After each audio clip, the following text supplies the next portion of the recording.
that narrative was to glorify the cult of Michael Jordan and his place as the basketball GOAT. The Last Dance presented basketball in a way that can be understood by non-basketball fans and casuals. It was directed in a way that puts an individual over a team, which is not surprising, considering that director Jason Hare needed Jordan's approval to make the film, and that Jordan's presence in the film was conditioned by his control over the content. The Last Dance minimized the roles of Jordan's teammates, not properly explaining that MJ had by far the best supporting cast in the NBA. The documentary never mentioned that Steve Kerr was the most accurate three-point shooter of all time, that Horace Grant made 4 all-defensive teams, or that Tony Kukoc was the best European player and the most versatile power forward in the NBA. The doc barely mentioned a defensive ace Ron Harper, and they completely failed to say a single thing about center Luke Longley. Dennis Rodman got a lot of screen time, but much less as the best rebounder in NBA history, and more of a party animal that Jordan needed to drag by the ears from Carmen Electra's hotel room. But the player who was most heard about the whole thing was Scottie Pippen, and it's not hard to see why. I had a ruptured tendon in my ankle, and I decided to have surgery late because I was like, I'm not gonna my summer up trying to rehab for a season. Scottie Pippen of the Bulls will be out for 2 to 3 months. What Scottie was trying to do was trying to force management to change his contract. And Jerry wasn't going to do that. MJ called out Pippen as being selfish for delaying surgery. That season, Jordan was making $33 million, while Scottie was earning just $2.7 million. While the second episode of the documentary did center around Scottie and his unbelievably hard road to the NBA, in the end, the focus of the narrative quickly returned to MJ. And despite being so Jordan-centric, The Last Dance was a successful project because it achieved 3 goals. It managed to entertain and occupy the sports world in the biggest absence of sports since the 1860s. It served as a nostalgia for the people who lived through the Bulls dynasty, and it revitalized the interest in Jordan among the younger generations. If we look at the doc as an entertaining story for the masses, The Last Dance absolutely killed and knocked it out of the park. But in terms of explaining basketball nuances and strengthening relationships between the Bulls players, The Last Dance backfired completely. In May 2020, after the last episode aired, Jordan sent a rare text to Scottie Pippen. "What's up, dude? I'm getting a word that you're upset with me. Love to talk about it if you have time." Pippen did call him back and explained his displeasure with how the rest of the Bulls were portrayed. When asked about it, Scottie backtracked a little bit. "This documentary has not changed our relationship. We will be friends forever. I told Michael I wasn't too pleased with The Last Dance. He accepted it. He said, 'Hey, you're right.' That was pretty much it. But it wasn't it, and this comment aged badly really quickly." In 2021, Pippen started to unravel his feelings about Jordan, issuing a series of comments during the promotion of his autobiography, titled Unguarded. Scottie told a story about how Jordan used to cheat him out of $100 during each Bulls game by bribing the staff to tell him who was going to win Jumbotron races. During a GQ interview, Pip accused Jordan of being selfish for leaving the Bulls to pursue a baseball career. What did you think when he said he was going to go play baseball? Yeah, it was a big decision, but it was a selfish decision, but it was kind of who Michael Jordan was. Implying that he spent too much time grieving the death of his father. Scottie also downplayed Jordan's flu game, saying that he didn't receive any praise for playing the 1998 finals with a herniated disc. But the biggest criticism about Jordan the player was when Pippen said that the Bulls didn't win 6 rings because of MJ, and that they did it in spite of him. Seeing again how poorly Michael treated his teammates, I cringed, as I did back then. We didn't win 6 championships because he was tough with the guys. We won in spite of his bullying. We won because we played team basketball, which hadn't been the case my first 2 seasons when Doug Collins was our coach. In his book, Scottie also changed his perspective on the LeBron versus Jordan debate. I may go as far as to say Mike ruined basketball. In the 80s on the playgrounds, you'd have everyone moving the ball around, passing to help the team. That stopped in the 90s. Kids wanted to be like Mike, and Mike didn't want to pass, didn't want to rebound, or defend the best player. He wanted everything done for him. That's why I always believed LeBron James was the greatest player this game has ever seen. He does everything and embodies what the game is truly about.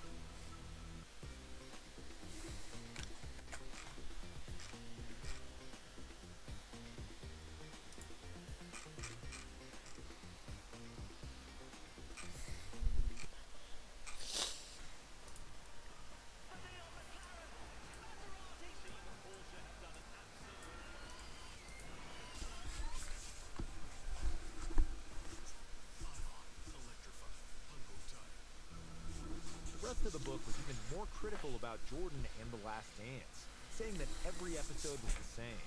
Michael on a pedestal, his teammates secondary, referred to as his supporting cast.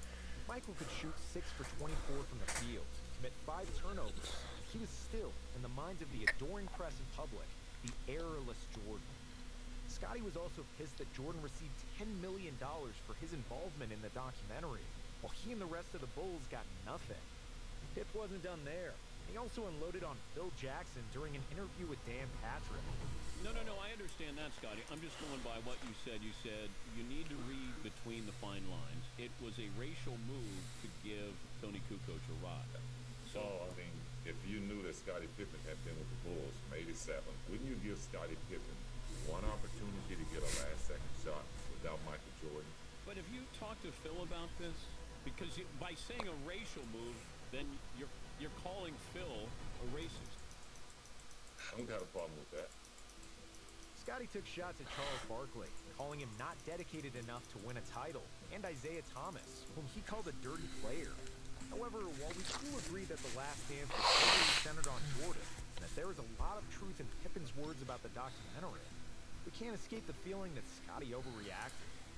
In the doc, MJ still said there was no Jordan without Pippen. The Last Dance covered how underpaid Pippen was, and his success as the leader of the Bulls without Jordan.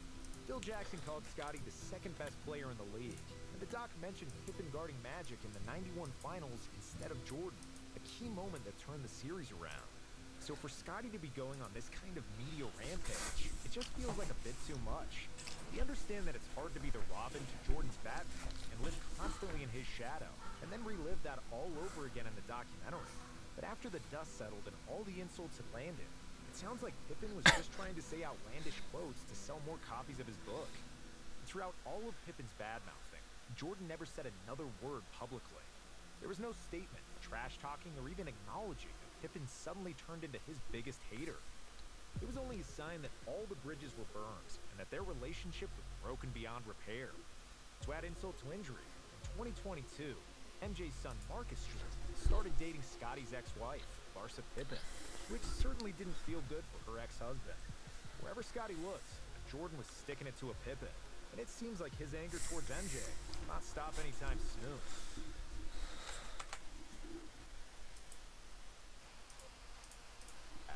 Which is defending against quick guards. They were playing great. Then I noticed that Michael Jordan's not playing. I'm saying something. Chuck, then he says, we're all right. Yeah, we're all right. Daly watched as his players failed to make up the deficit. And in their first taste of outside competition, the Dream Team lost. A story their coach didn't want the press to get their hands on. I remember Chuck saying as soon as the game ended, we were getting ready to let media in. It was race the scoreboard.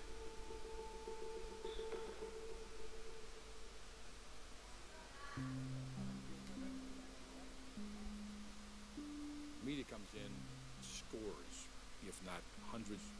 They can sense something. You can feel the tension, or you can feel something in the air. Well, some of these college players we've just got through playing against probably should be on this team, but they'll get their chance. The teams posed for a picture together. Both not sure what to make of what had just happened.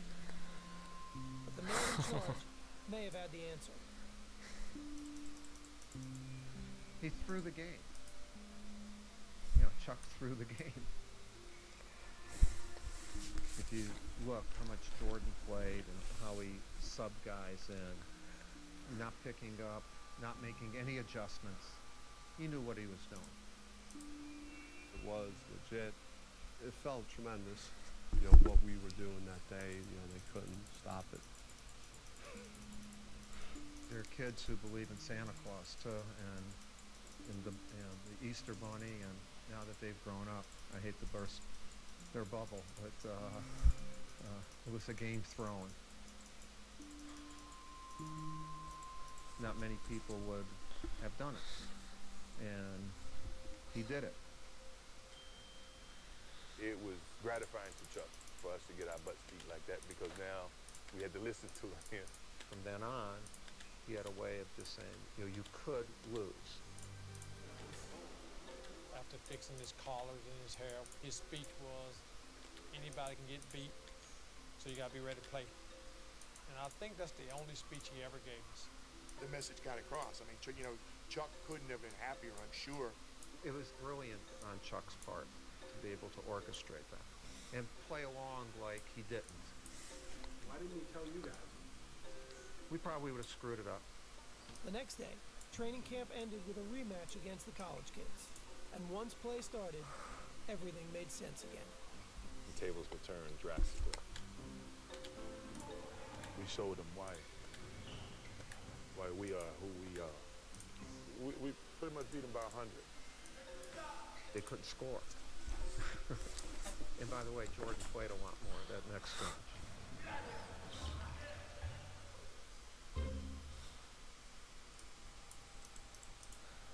Before the Dream Team could play in the 1992 Olympics, they had to qualify. The place to do that was Portland, Oregon, and the Tournament of the Americas. It would be the public's first chance to see the NBA stars together in a game, especially Jordan, Bird, and Magic. Daly had asked all three to be team captains, but Jordan had turned him down. I knew how much it meant to both of those guys because they never had the opportunity to play on the Olympics. So I said, you know what, Chuck, don't worry about me. Let these old dogs do it. Magic and Bird weren't just the team's oldest players. They were also the most revered.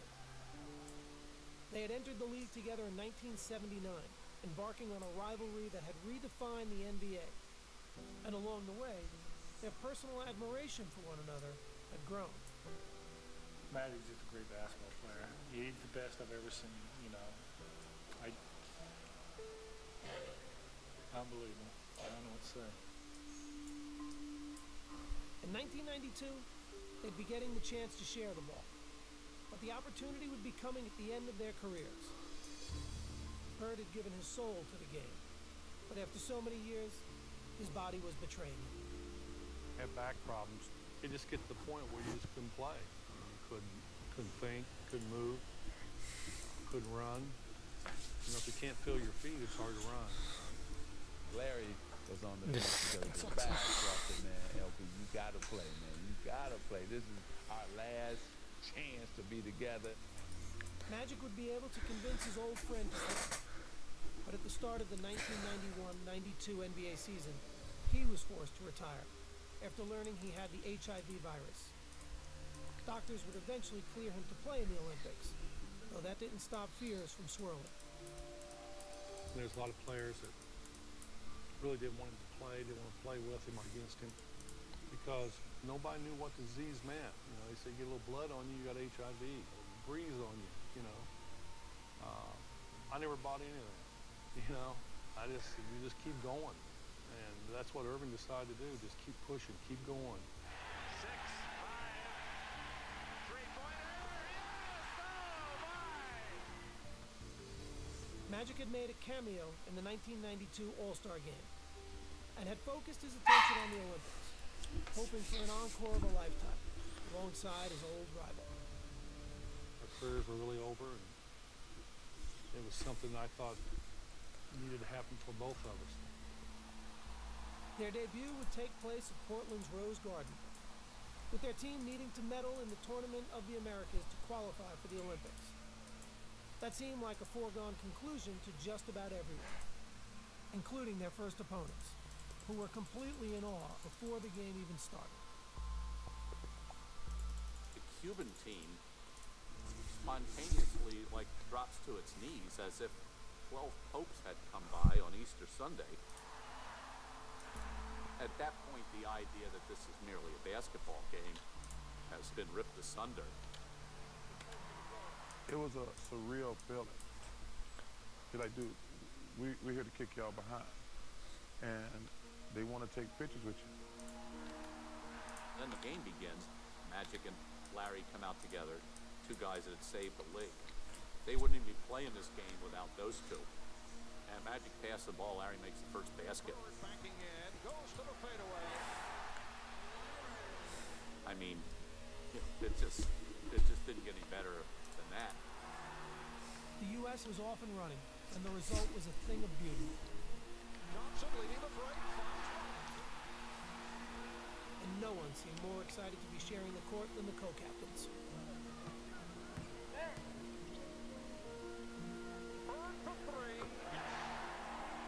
Opening night was a Oh my god.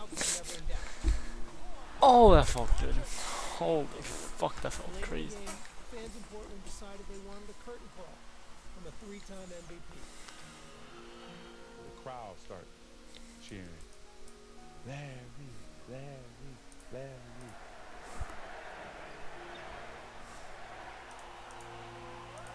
Crowd reacts to the entrance of Larry Bird. A standing ovation. And as he'd done so many other times in his career, Larry Bird rose to the occasion. Jordan with the behind-the-back save. Here's Bird. Yes.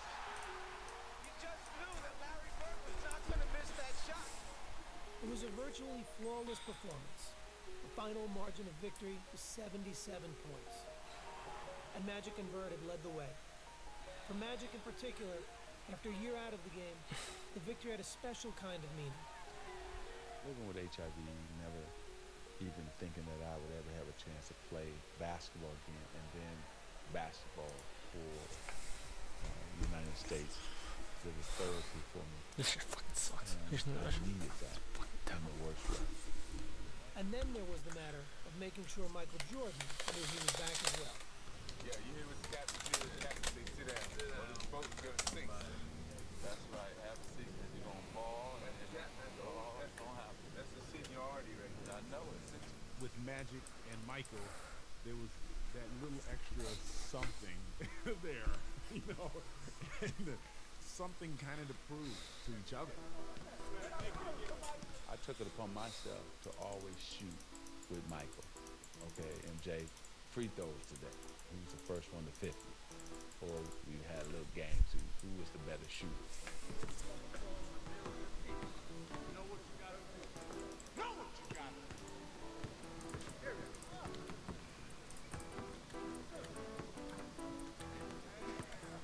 He didn't want to relinquish that control of the 80s, in a sense, even though we were going into the 90s. Don't touch the phone. One hand, don't touch it.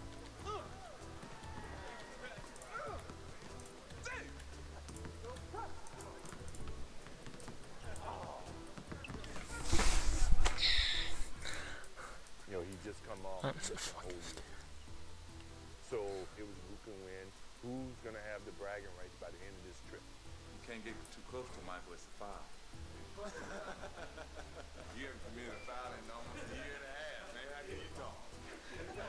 Michael's always tried to let people know that he's the top dog in whatever. That's just his competitive mode. I'm the young guy with the elder statesman. These old guys, they got arthritis. They can't stand in one spot too long. He's a young puppy. I'm the big dog here. Whatever I say goes. While the winner of Magic and Michael's Can You Top This challenge remained in doubt, when it came to facing the competition in the Tournament of the Americas, the team stood united. When we took the court in Portland, which, you know, we're on home ground, we wanted to showcase to the fans who would be representing them. The lead is 30. Steele. Jordan. Jordan.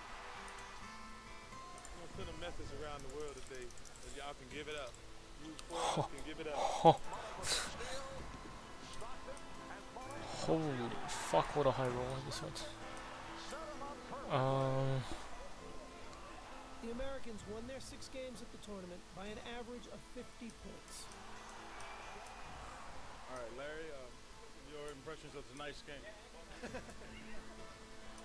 gold medal was no surprise.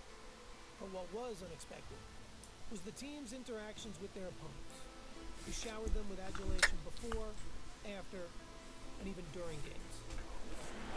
Patrick Johnson and Aranda shaking hands after this shot. The Tournament of the Americas had served its purpose. The U.S. had qualified for the Barcelona Games and given the world its first glimpse of what was coming later that summer. I'll say this is a small step to what our goal really is, to get to Barcelona, win the gold medal, and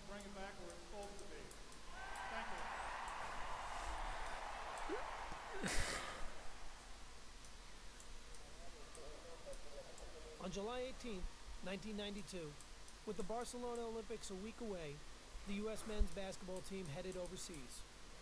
Straight back into the left. Private room. Follow Urban. They would hold several days of practice in Monte Carlo and play one more tune-up before heading to the Olympics. The luxurious setting on the Mediterranean Sea was fitting for what already may have been the world's most famous team. Monte Carlo is one of those glamorous cities, and here we were with the most glamorous team ever. So it's kind of a rock star-ish kind of a thing. The players were relaxed and confident, and willing to admit there was more to the trip than just basketball. I don't worry about playing basketball. That comes Barely healed naturally. anything. I just want to have fun. That's not good. Why did he barely heal anything? Patrick Ewing, Michael Jordan. This is like spring break in the ghetto. Oh, The timing's not opulent right. resort town I was a get it. playground waiting to be explored. And the players weren't shy about enjoying themselves. Are y'all filming me? Now look, the scene in Monte Carlo was great. It was just breathtaking. I was down on the beach, just kind of trying to enjoy some of the scenery. Look at this. It's paradise. I think every team in the NBA should train here, actually. They need to get a team here. Every day we got back to practice, we made a beeline to the swimming pool. Because all those girls were laying out topless. I'm going to be in that pool so much in the next 2 days. I think I'm on the swimming team in Barcelona. We're all out there with our significant others and all these women walking around topless coming, can I have an autograph? So I signed it and Michael pops me and tells us, see, usually you tell everybody no, but because this lady coming over topless, you're going to sign her autograph. My wife looking at me like... The best part about it was Patrick Ewing buying the beer at the pool. You know, $7 a beer, I never heard of that. Of course, Patrick didn't drink, he didn't know how much beer was. One thing you don't want to do is drink beer with Larry Bird. And Larry Bird drinks Budweiser, which Budweiser is the strongest beer in the world. And my head hurt for like 2 days. They were used to being opponents, but Monte Carlo was proving to be the perfect place to find common ground. I got your coach, that means you get to go first. Mike Jordan enjoys his golf, as did Chuck Daly. I got the coach. I got caught drunk. You know what I mean? Michael and Chuck played almost every single day, if not every day. Come off here. That may be green, Chuck. Chuck was playing his practice schedule around our golf time. That to me was ideal. Play a little bit of basketball, play a little golf, and you're in Monte Carlo. Yeah, it sounds like a basketball. The relationship that a head coach has with his main guy is incredibly important. Chuck's ability to get Michael is amazing. Just think of how bitter enemies they had to be. Chuck devised the defense that drove Jordan out of his mind. And yet, here they are playing golf together. Jordan could really have unbelievably bad feelings towards Chuck. Chuck understood that, and he embraced them. Chuck, yeah. How many I gotta get you today? How many I gotta get you? 72. That was a bonding thing for me and Chuck. Always been a thing that I treasure just as much as being a part of the team. For Jordan, golf was only one part of the whirlwind schedule, which his teammates would discover was just the way he liked it. What are you doing today, M-Drive? You want to see? I remember thinking that. Does this guy ever sleep? Golf, 36 holes. I'm playing it tomorrow too. He would do more things and be ready to practice and play as much as anybody. The thing that I remember the most was going out and playing golf with Michael Jordan before a game. And I thought, and I'm going to be exhausted tonight. And Michael just had ridiculous energy and was phenomenal. I felt like I was running in quicksand a little bit. And so, you know, it gave me a whole nother level of respect for kind of the freak of nature that he really is. Grab that plate of food, Jim. We played cards in Magic's room till 5 o'clock in the morning pretty much every night. It was so much fun. Right, homie? Yeah, I'm tired. He was like a bionic guy, or he'd play cards, play golf, play basketball, Jordan going all the way. I don't know when he ever slept. Finally, after a ball game, he was just lying down. And I looked at him, I said, I think that's the first time he's gone to sleep on the whole trip.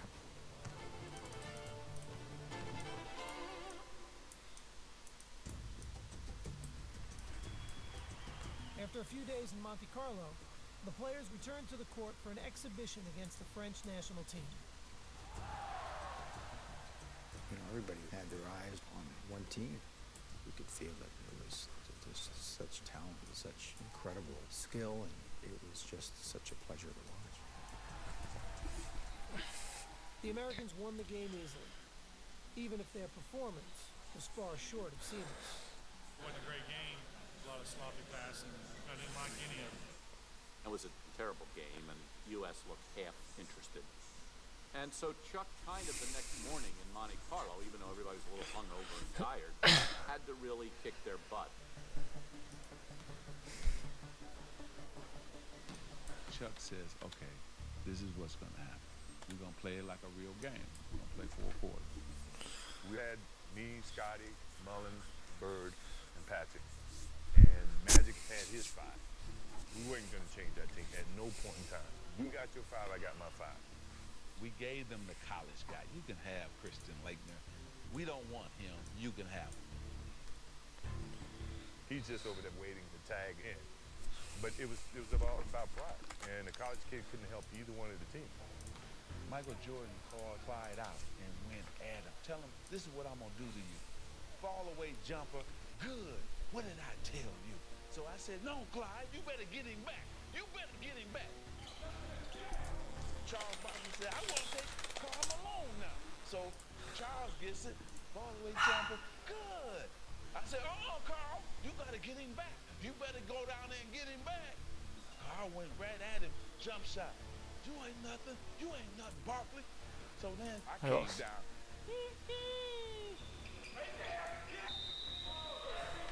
His energy is real high. He feels like he's in an opportunity to prove himself.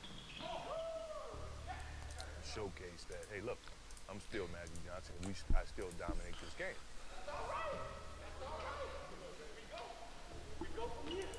Magic is the same. You ain't the guy, and you got other players in this gym. Doesn't take much to get Michael going. Just a little something to tweak him, and it's on. He never liked to lose. Mike always got that look. When you see that look, then you know just give him the damn ball and get out the way. As much as it was 5-on-5, you could see in Monte Carlo that it was gravitating towards, okay, Michael. The fuck is happening to my board? Magic was hesitant to surrender his place on the mountaintop. There's a family. Michael being Michael, he needed to say, no, I'm on the top of the mountain now. Magic's saying, look, NBA's not yours yet. You know, I'm still here. Michael's like, no, it's over. This is mine. And the funny thing was Larry was sitting on the side, going, it's his. Chuck realized the competition aspect was getting a little bit too high. He wanted to end practice, but Magic didn't want to end. He wanted to keep playing because we just kicked his ass. How you like that ass kick when we gave you? No. Come on now. Well, y'all got the first quarter practice now. By the time practice was over, even Magic had to acknowledge basketball's landscape had been changed forever. Larry and I were talking, and Michael walks in, and he says, there's a new sheriff in town. And we both hit each other like, well, he's not lying. Monte Carlo was kind of a turning point. Walls started to come down from, when you're playing against each other, you have these rivalries. These are my teammates now. They're guys that, that I'm looking towards for support. It seemed like we became more friends than anything else. The players were off to Barcelona, headed to the Olympics, unmistakably as a team.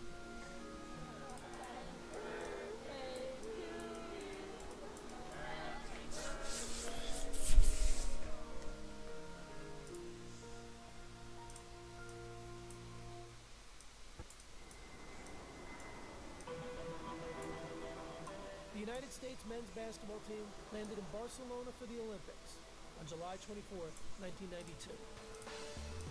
In store was an experience unlike anything they or the sports world had ever seen. The plane landed in Barcelona, helicopters flying over it. We're thinking, wow, what is all the commotion? What happened? And then we figured out they were there for us. That was the first time that we realized how popular and how enormous this thing was. I was like, guys, if we lose, it's going to be like the biggest upset in sports history. Barkley was right. There was no margin for error.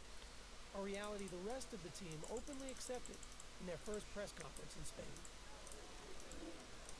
I know I'm really afraid to fail because I can't go back home if we don't win the gold. Even though from a little small place in Summerfield, those 250 people there said, I can't come back. Barkley, meanwhile, handled an endless barrage of questions as only he could. How did you feel in 1972 when the Soviet Union beat the United States in that wild game? Well, I had just flunked my entrance exam into kindergarten, so that was the only thing, You know, everybody that has ever been in front of a camera, we tend to not say certain things. Why don't they just take their ass whipping like people and go home? Barkley says things that we would think about and never say. We're going to have a little revenge in our hearts for 72 and 88. David, he can't say that because he's a Christian, but He said, man, you don't talk honestly enough to the media. You need to tell them what you're really thinking. I said, Charles, you talk too much to the media. You need to stop telling them everything you're thinking. And when Charles was asked about the team's first opponent, his prediction was as honest as ever. I don't know anything about Angola, but Angola's in trouble, I think. Just moments ago, the Dream Team boarded the bus outside their hotel along the Ramblas. They're heading for their first matchup in Barcelona with the Angolans. I can remember the first game, the real game, when we came out of our locker room and stepped on the court. Oh. And I finally said to myself, well, I can't believe this. I'm here. At that point, we were in serious Olympic mode. This actually may be the biggest mismatch of the entire Olympics. Barkley off a beautiful feed from Mullen, and he drew the foul. Magic right. The U.S. with a 46-1 run. 46-1.